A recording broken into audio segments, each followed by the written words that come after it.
IT too. You study IT? Hey, a minute ago when I was like, clap if you're in IT. And you didn't say shit. I'm a student. You're a student? Yeah, but you still doing IT. You should have clapped too. At least a little clap. Like, I'm almost one of those. But you didn't clap shit. I was about to, man. You should have clapped. Sit up there looking like Akon. Matter of fact, stand up and turn around so everybody can see how much like Akon you look. I'm locked up, it won't let me out. It won't let me out. Oh, it won't let me out. I hit the run for you and everything. Oh. Look, she like, I'll fuck with him now. I said, watch out, Tyshawn White. Move.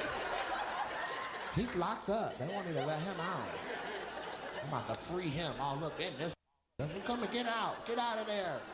Run here. This a date? Y'all on a date? Yeah, man. That's beautiful, man. Y'all out here just enjoying yourselves, having fun. You known each other 3 hours? Oh, okay. Well, I just didn't like the way his answer was starting to look like what he was finna say, so I jumped in and was like, good job. He was like, I was like, he was about to say some bullshit. A date, nigga!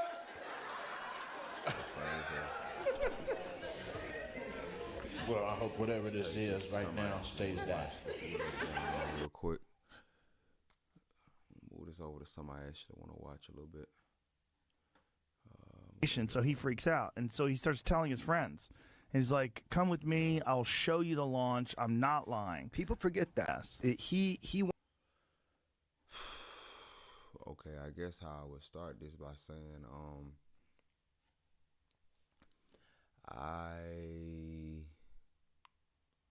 what made me want to start streaming? Okay, because if you know me, right, you know, my name Kosha. I'm an artist, musician. I also shoot music videos, graphic designer. I've been want to do like the podcast and radio thing for a long time, right? Never got my nerves up to just fully jump into it, feeling like, you know, people don't care about the things that I care about or want to watch. But then as I kind of wanted to take a step back from the music, right, and just being an artist, I decided that I wanted to jump into the streaming shit, right? But the thing is, like, I wanted to be in a position to where, I guess at first, I wanted to be in a position to where I'm comfortable doing what I'm doing, right? I don't want to stream and just, like, you know, do what everybody want me to do just for the sake of having an audience and having people be a part of what I got going on. I want to stream and I want to engage with the things that I'm actually interested in on a day-to-day basis. I mean, because even with me being an artist, I don't listen to music much. You know what I'm saying? That don't mean that I won't be streaming and, like, you know, giving my commentary on music videos or, you know, local artists or whatever, because I actually want to do shit like that. But in our reality, on my day-to-day basis, I watch podcasts, you know, I listen to podcasts, and I like to learn about different things. That is my genuine interest, right? Other than what I feel like people who are in my peers, you know, people in my age group, people in the city that I'm in, people from where I'm from, you know, back in Mississippi. I feel like, you know, they might just want to dig into some urban shit, you know, like what's going on with Cardi B and Offset or Stephon Diggs type shit and Finesse 2 Times and all that shit. And big respect to all of that. And I'll probably get into that type of shit. But right now, I think the best way for me to start off my streaming situation is for me to start off authentic. And authentically, I just want to introduce you into the mindset that I have, which right now in this very moment, you ain't gonna fully get it 100% because I'm shy, I'm nervous, right?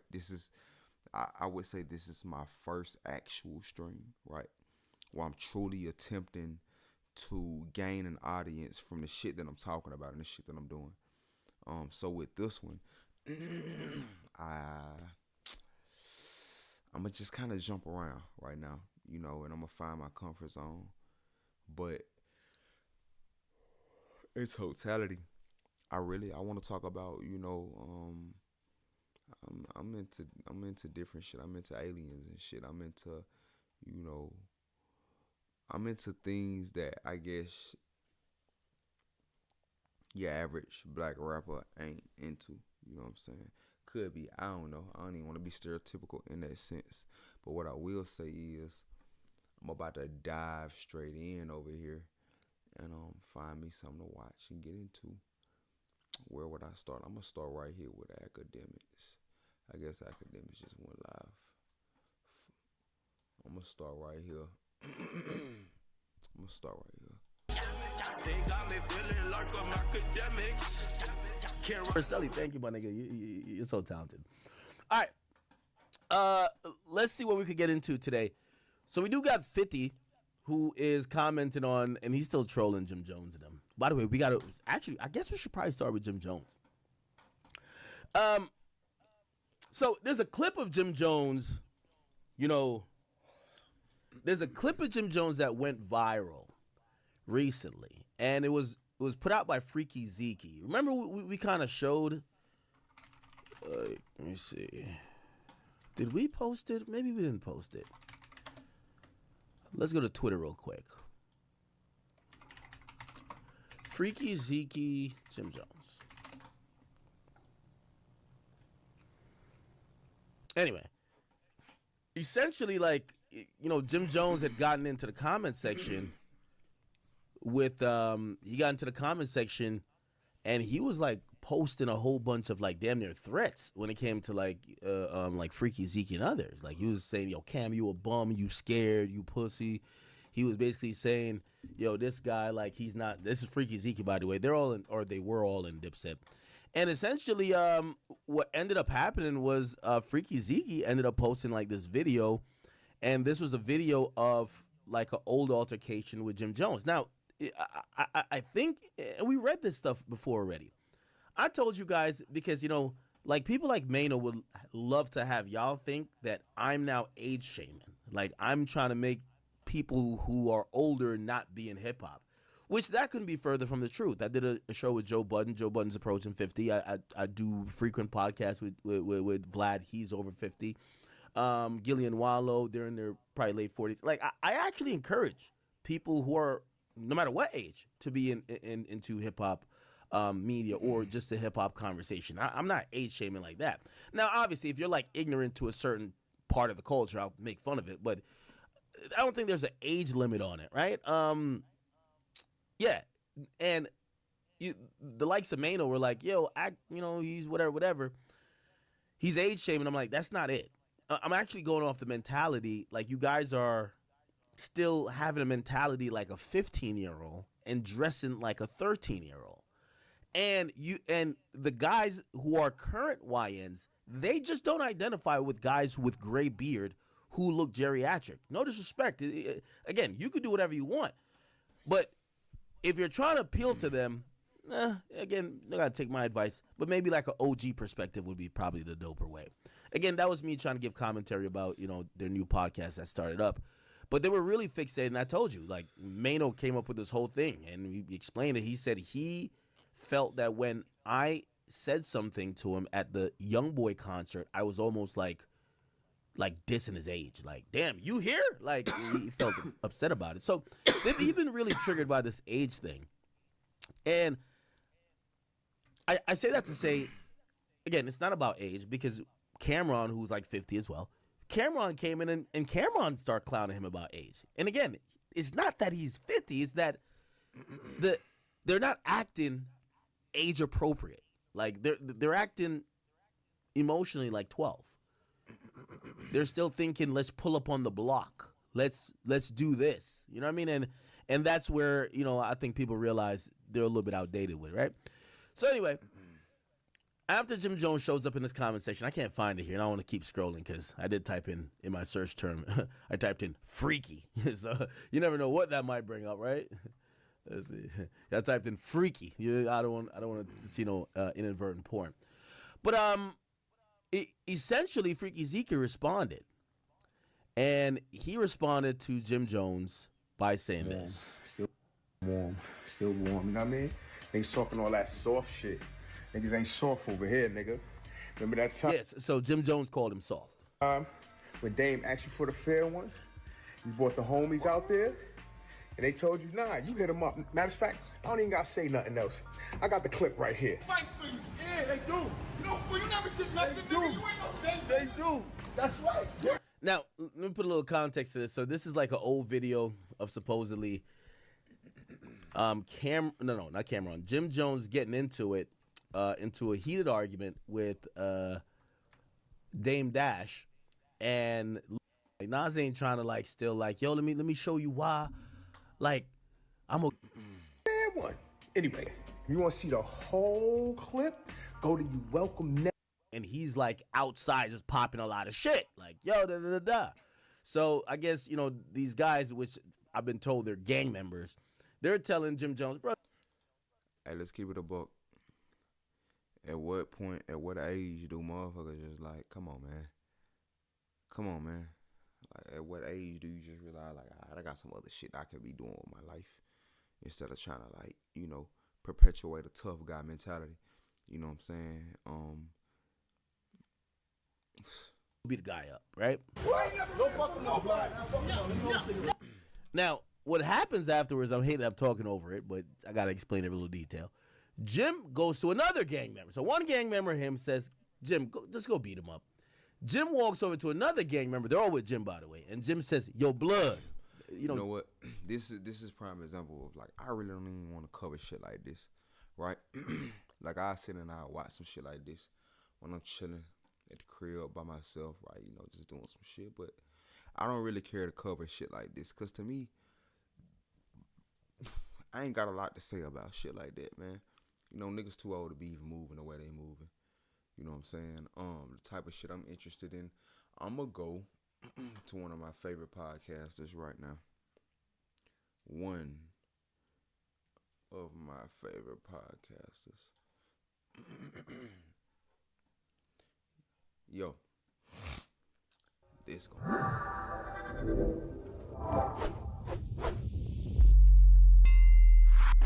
Welcome, gentlemen. First of all, just to start this whole thing off, I want to have both of you guys introduce yourselves and your academic backgrounds. Luke, we'll start with you. Yeah, my name is Dr. Luke Gordon. I have been fascinated by the ancient world, by ancient languages for most of my life at this point. I was very fortunate to take Latin in 8th and 9th grade. I had no idea what I was getting myself into when I did so. Everyone had always told me, you know, languages are hard, Latin is hard, like, why are you taking that? And then I took it and it just clicked. I just loved this stuff. I had no idea that I was going to love it this much, but I did. I ended up taking Spanish later in high school, and of course, he took Latin in 8th and 9th grade. That's crazy, bro. Like, nigga, you ain't had no hobbies at the time. I mean, I admire the dedication and the education that you, but goddamn. As we know, Spanish is descended from Latin. It's one of the Romance languages. And that got me hooked on connections between languages. How are languages related to each other? How do languages evolve from, you know, an older language to a younger language, or whatever? I went to college. I majored in Spanish. I also majored in religion, especially early Christianity, Second Temple Judaism, Mediterranean religions. That's when I first took Greek, was in college. I took 3 years of Greek in college. And I didn't think I could love anything more than Latin, but I did. I found that Greek was just the most amazing language that, of course, at this point, I'd only taken 3 languages, Latin, Spanish, and then Greek, but it was the most amazing language that I had ever been fortunate enough to take. And I still feel that way today, now that I've taken many, many other ancient languages, especially when I went on to grad school. I decided to do my master's degree in linguistics, specifically historical linguistics, which is, again, the study of how languages are connected to each other. It's really the study of old dead languages. That's essentially what historical linguistics is.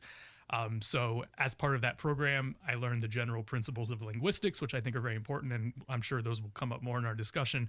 But I also learned, I was also able to take many other old dead languages. I took 3 semesters of Sanskrit, which is essentially the Latin of India. You know, it's what it's what the Rig Veda and the ancient Hindu texts are written in, which is super cool stuff. I took Avestan, which is the ancient language of Iran.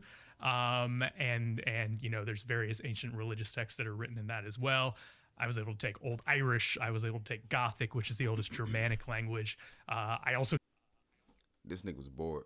He was bored as fuck, bro. Hebrew, which of course, you know, we'll get into that as well. And I was able to take a little bit of Old Egyptian, which is what the hieroglyphs are writing. Essentially, they're writing this Old Egyptian language. Akkadian, which is the old Babylonian or Assyrian language. Hittite, which is a language from what we today call Turkey, and several other ancient languages as well. So I was able to really fill out my ancient language portfolio, if you want to call it that. But my heart always remained with Greek and Latin. And between Greek and Latin, my heart is more on the Greek side. I love Latin. I tell all my students this. And my students at the University of New Mexico, they're classicists for the most part, at least in the upper level Latin and Greek language classes that I get to teach. And within classics, as Amma knows, there are different opinions about Latin versus Greek. There's people who like Latin better. There's people who like Greek better. And sometimes it's just a vibe thing. You know, you take these two languages, and if you're a class. Hey, listen, if you have not had the pleasure, and I'm pretty sure if you watching me right now, you have not had the pleasure of meeting Amon Hillman. This man a motherfucking character, dog. Wait until you hear him talk. I ain't gonna lie. This the most entertaining person I done ever watched. I ain't even gonna lie. Like it be to the point to where I don't even really care if the nigga telling the truth or not.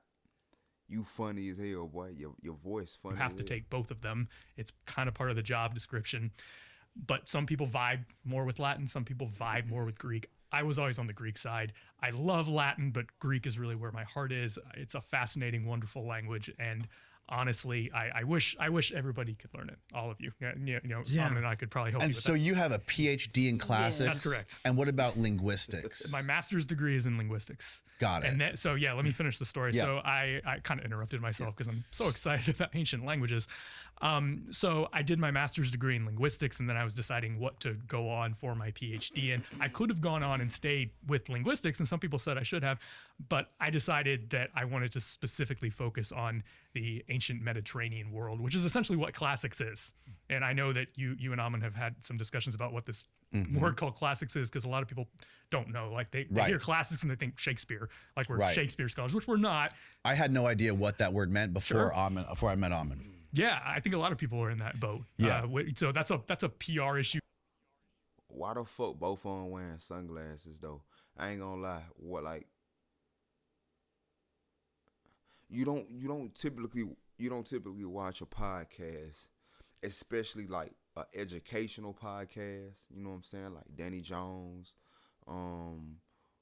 Joe Rogan, Julian Dory, Lex Friedman. You don't typically watch these podcasts and see people wearing sunglasses. So why the fuck is both of them wearing sunglasses? I think in classics we have to kind of deal with. I don't know how we're going to deal with it. And then only Greek experts wear sunglasses. That's correct. Inside cathedrals. Yeah, that's the rule that we just made. Okay. Are we taking these off? Or are we keeping them on? I'm just. No, I feel good. Let's treat this as a brand new podcast and assume a lot of the viewers here have never been exposed to you, Amon. Yes. Why don't you give a brief summary of your background and what your experience with academia and what you're doing now?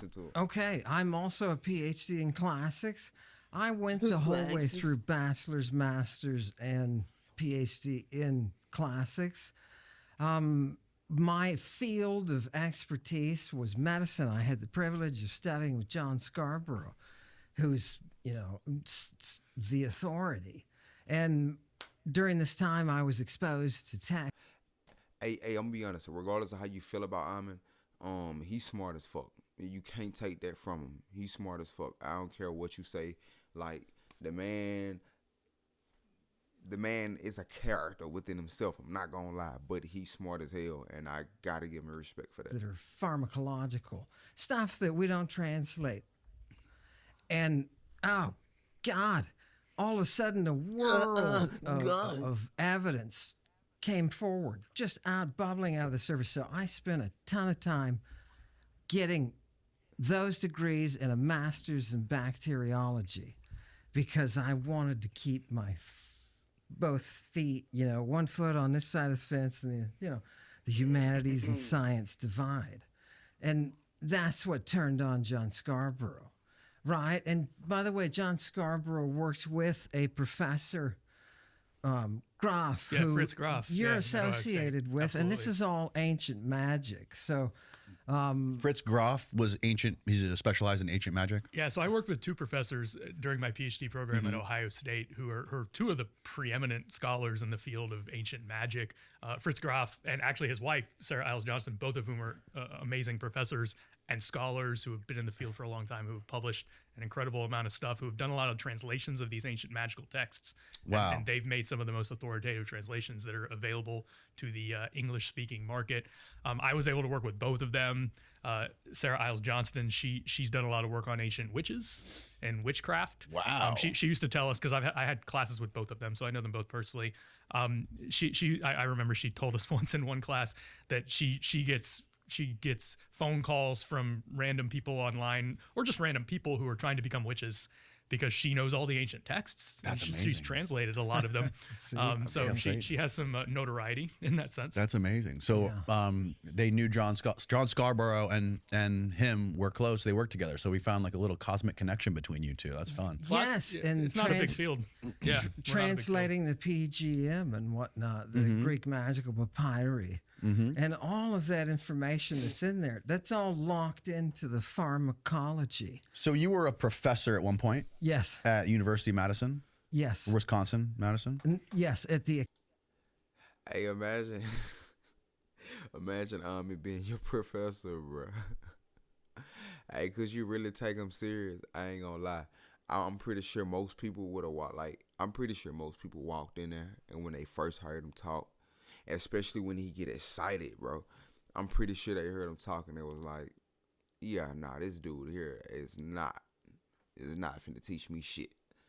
But he's smart as hell. You can't take that from him. and at university. So I used to teach medical terms. Yeah, I taught so- a class on that too, and that's a pretty common Different. class we classicists teach for the. I assume it was a class that had a lot of biology majors and Oh, things it was like that all in it. science people. Yeah, because they want to learn the terms because they're all Greek and Latin, Right. but mostly Greek.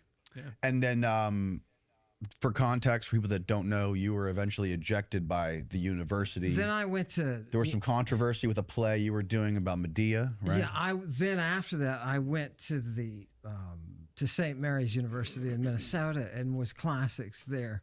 And Nigga said Medea. Medea. What the fuck is Medea? Cause I know he ain't talking about. You said Greek. I know he ain't talking about Tyler Perry or Medea. Medea is a powerful sorceress and princess from Colchis in Greek mythology. I don't even know if I said that word right. Famous for helping Jason and the Argonauts obtain the golden fleece, but later becoming a tragic, vengeful figure after Jason abandons her for another woman, leading her to murder their children and others in a fit of rage and betrayal, as famously depicted in Euripides' play Medea, a granddaughter of the sun god Helios. Oh shit, wait, I didn't heard of Helios before. She wields potent magic, serving as a priestess of Hecate, embodying themes of love, betrayal, justice, and the destructive power of a wronged woman. That's crazy. Wait, so basically Medea is this ideology of a scorned woman. I wonder if this is what Tyler Perry get his shit from. I always thought, wait, hold on. Where did Tyler Perry get Medea? Like, where Tyler Perry got the idea for Medea from his own family, modeling the character after his tough, funny aunt and mother, using Medea as a southern slang term for mother dear, mama dear, my dear, yeah. Wait, that's crazy.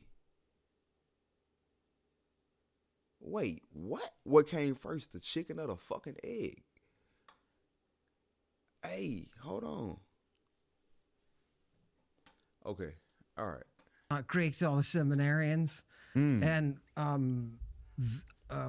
after 2 years, we started getting calls back about how good the priests were doing in their Greek. You know, that it was a big deal. So, I mean, you know as well as I know that biblical studies is not the sharpest when it comes to Greek.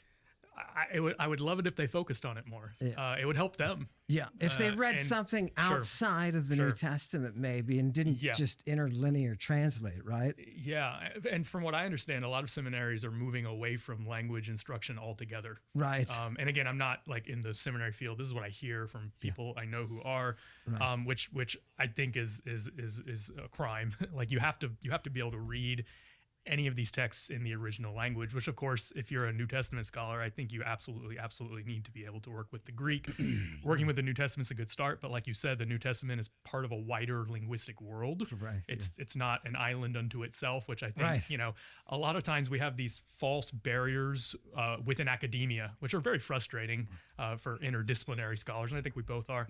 So, you know, people who work on the New Testament kind of have their own little academic bubble, and then people like us who are classicists who work on the wider Greek world that might be interested in stuff in the New Testament. Right. We have our own bubble, and a lot of times it's difficult for us to talk to each other across those lines because we work in different buildings and we work in different departments, and sometimes we don't even know each other, and sometimes they don't want to talk to us, and sometimes some of us, not us, but some of us classicists might not want to talk to them, which is unfortunate. I want to be trying to build bridges. I mean, that's one of the reasons I'm here, is to try to build bridges and talk to people and talk to a wider audience, because I think that's our mission. I think a lot of academics are closeted in their own little silos, in their own little fields, and they're like, well, we know stuff, and it doesn't really matter if we tell other people or not, or talk to other people who are different than us, or who might disagree with us. And I don't see it that way. I think that we should be reaching out. I think we should be talking to people who are different than us. I think in academia, right, it's a lot easier to play it safe, right, and work with the people who you know gonna keep you out of trouble, and work with the people who you know gonna align with your beliefs, right? And it might not even be directly your belief. It might just be the version of the truth that you choose to run with because it's safe and it's gonna keep you funded. And so this is what we have to understand as citizens and as what's the term that I'm looking for? Like the people, the digesters of the knowledge. We got to be mindful that in academia, like mainstream academia, the shit they put in your textbooks, the shit they gonna throw on the New York Post, the shit they gonna put right there in your face, those are the safe narratives. Them ain't the narratives that break barriers and shake the foundation of reality. You see what I'm saying? So a lot of these people in these positions of education, these archaeologists and scientists, you know, they got to get funded. You know what I'm saying? And in order to get funded, you have to walk this very fine line of, I can talk about this, but I can't talk about this, and I can publish this, but I can't publish this. You know what I'm saying? Even if I know it to be false, I have to publish this idea instead of this type shit. So who maybe disagree with us, and there can be productive disagreement. Yes. So to answer your question, it ties in. I was at St. Mary's at a seminary teaching, right? And we did a play. We produced the Medea, Seneca's Medea, not Euripides. Sure. And I was decommissioned. I was let go for what? Opening portals or something. Opening right? portals. They accused him of demon possession and opening portals. Demon possession. There was an inquiry. Bishop had to oversee it. It was a Catholic college? Yes. Okay, all right. Right. Okay, he gets it though, right? You see me as a classicist, right? In the middle of this, and in the beginning of the play, I marched down an 8-foot phallus, right? Now, is that Which was typical? normal for Roman times, yeah. Okay. Do you see Do you see what happened? Offensive to a modern audience, normal for Roman times, which is one of the things, as we're trying to explain the ancient world to people. If you're in a Catholic school, that might be frowned upon. Sure. Correct, but they contracted with me to do it as historically accurate as possible. So everybody in the chorus had a dildo. Right? Right. You can see how this would lead to problems. Cultural disconnect is what it is, right? It is, right? I cannot teach this, even though it's the reality. And the disconnect is in many ways between the modern world and the ancient world. The ancient world was a very different place. They had very different morals, customs, standards. Yes. Back then, phalluses were not considered lewd. Right. They weren't considered problematic to just be out in public. Hey, most people don't even know that the Lincoln Monument is a representation of a phallus, a dick. Fun fact. And today, whether it's a Catholic college or not, I mean, if you go walking down the street out here, it's still going to be one of the weird, things that blew my mind with the first time I talked to Amon, he showed me about the god Priapus. Sure, yeah. Who walked around with this gigantic erection. That was his whole thing. He didn't, he wasn't famous for anything else. That wasn't a pun, by the way. Yeah. So that's what he was known for. Yeah. So you should also lay out for folks who haven't heard what happened to you when you were doing your dissertation. Oh, right. So I'm writing this dissertation about, it's Roman pharmacy. And one of the meeting, long story short, I defended, and afterwards the meeting was just long. The professors were taking forever. I was like, oh, God, what's going on? And the head professor pulled me aside. The head of the department pulled me aside and said, what makes you think that the Romans would use drugs? So they didn't bring this up with you before your defense. Correct. That's odd. Interesting, isn't it? Because it's normal for, we go through this whole process when we write a dissertation. It's a years-long process. We're working with an advisor and at least 2 committee members, and they send us critiques, and it's normal throughout the process for them to tell us to take stuff out during the process leading up to the defense. Right. That is exactly what I mean. These people who go out and do they do the work, right? They can't just publish articles. They can't just write what they want to write and get it published. They have to go through a vetting process. What is it called? Peer review. What the fuck? I want a dissertation. Define dissertation. Because I want to know the exact. A long essay on a particular subject, especially one written as a requirement for a doctor of philosophy degree. Okay, right. Okay, see, shit like that, they can't just go out and publish it, even though they did the work. They learned what they felt like they needed to learn. Whether it be right or wrong, they are told what they can and they can't put in these motherfucking papers, man. Because, and you might think, well, why the fuck would that matter? Ain't nobody reading it but them and the teacher. No, these papers are online. They can be read and studied by anybody after they are submitted type shit. You see what I'm saying? So these papers can spread ideologies or versions of truth or expose unbroken ground. You feel me? And once that happens, now you have a whole set of society that's led down this way instead of being led down that way where they really trying to take motherfuckers, which is a dead end type shit. Told to take stuff out multiple times, and then I had to. Hold on. Let me do this disclaimer, right? If you watching me, I need you to understand why I do what I do. I like to figure out what's really going on. It's a lot they hide from us in the world, and it's a lot that we don't know and don't understand, and it's a lot that we understand but we just don't know about, so we don't even understand what it is that we understand because we don't know what we know.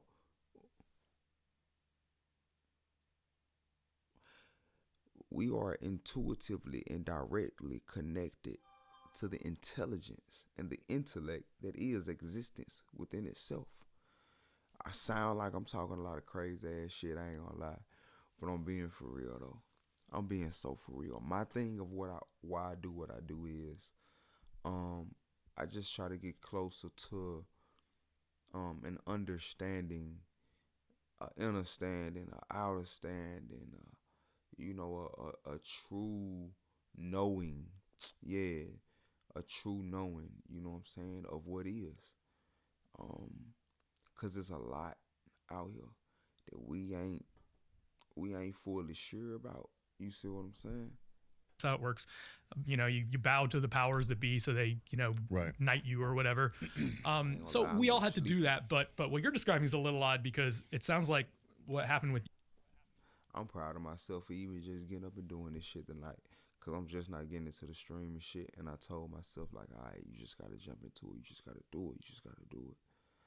But even moments like now, like I'm tired, I'm sleepy, I gotta work in the morning, I gotta be at work and it's 1:18, I gotta be at work in a few hours, you feel me? But I might have to pick this back up tomorrow. I'm gonna watch it a little bit longer. After you defended, they told you to take something out. Right. That's less normal. I had to make some changes to my dissertation after I defended, and they voted. I'm gonna say something else real quick, and then I'm gonna shut the fuck up, and I'm gonna just watch it. If you are watching this and you do want to follow what I have in store, I want you to hit the subscribe button. I want you to tap in with me, and I want you to come along with me on this journey. Now, the goal ain't for you to stay here forever, because if I'm doing my job the right way, if I'm doing what I'm supposed to do the right way, which is steel sharpening steel and intriguing your mind, you shouldn't be behind me, quote unquote, forever. So the things that I'm putting you on game with, if you don't already know nothing about none of this, before long, you should be in a mood on and start studying some other shit. I'm gonna keep it a buck with you. Or learning how to get into the study for yourself. It ain't even directly studying the subject. It's just that this is what I don't want to be as a streamer, as a content creator, as a whatever this position that I'm creating right now is, right? I don't want to be a person who create a following and then I try to drag y'all through life with me. And it's like wherever I go, you gotta follow me. That's not what I'm trying to do. I want to intrigue the minds of others as I learn and intrigue myself with the things that I'm interested in. What's hard, what I feel like gonna be a challenge, because I'm trying to use my words properly, right? What I feel like gonna be a challenge is me getting people caught up and informed on where I'm at in my journey of whatever the fuck we want to call this, right? But I know where I'm at. I think I know where I'm at. I've been doing it for a while, But my thing is this, right? I feel like I have the experience and the knowledge to help other people gain understanding of this spiritual realm, right? Which I like to identify as quantum physics, right? Boom, boom, boom, right there. Even that right there is a little gem. You know what I'm saying? I ain't saying nothing for no reason. Like, even that right there is a gem. You feel me? Because the more I look into things, right, I've had a lot of experiences myself, and people can think what they want, right? But I don't even try to argue about my experiences, like not even the slightest bit. Like, I know what I experienced, and if I can rationalize the mentality of how it's no way that you could possibly know whether I'm telling the truth or not, I'm not gonna get mad at you. Why would I get mad at you when I know that it's no way possible for you to know if I'm telling the truth or not? Why would I get mad at you because you don't know? I'm not mad at you, and I think a lot of times that will end up happening with a lot of people who jump into these lanes is, you know what?